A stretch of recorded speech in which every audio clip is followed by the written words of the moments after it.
นางยีเสียงกอกตอนที่สองเมื่อเม่น้อยมันใจไรหู้ว่าก็เป็นเม่หลงนั่นไรตายกว่าเย่าไหนมันเฮ็ดแกงห้องให้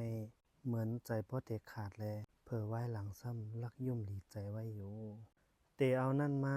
มันนางก่อใจนางยีเสียงก่อเหตุการณ์กูเจอกูเปิงจอมหนังใจมันอยู่เย้าปายมก้าจี้สัง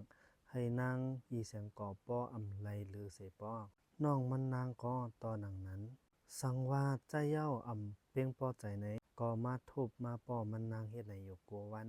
ป้อว่าโผมันมาไหนแท้เฮ็ดแกงเฮ็ดการเต้ว่าป้ออำไลอยู่เลยเศร้าเย้ามาลาตีเจ้าโผว่านางยีเสียงก่อในอำออกความมันในเย้าปอมันในกอบอำฮู้แลก็ว่านางยีเสียงก่อเต้ว่าเฮ็ดไหนอยู่กัววันมานางก็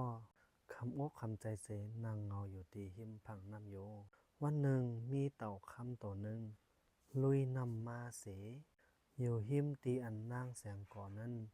อยู่ไว้อยู่นางยีเสียงก่อก็ลาดว่าเต่าไว้เป็นสังแลม่อมกายไก่ก้นอำโกก้นกินห้าไหนก้อยเต่าคำนั้นลาดว่าในเป็นเมเอโลกในเย้ามันนางก็ห้องให้เสกอดเมเต่าคำนั้นอยู่เย้าสังลาดว่าเมไว้เดี๋ยวในกว่านาคาเตลุ่มล่ามเมเฮาหน้าในอยู่กูวัน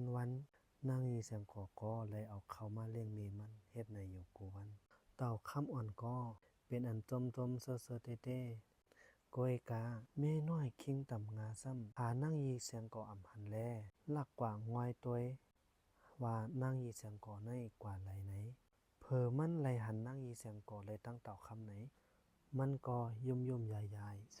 เหมือนหนังว่ามันมีแผนเสอันตาเตเฮ็ดให้เขาเมโลกอยู่ไปมุงมองแทงตอนที่3ค่ะ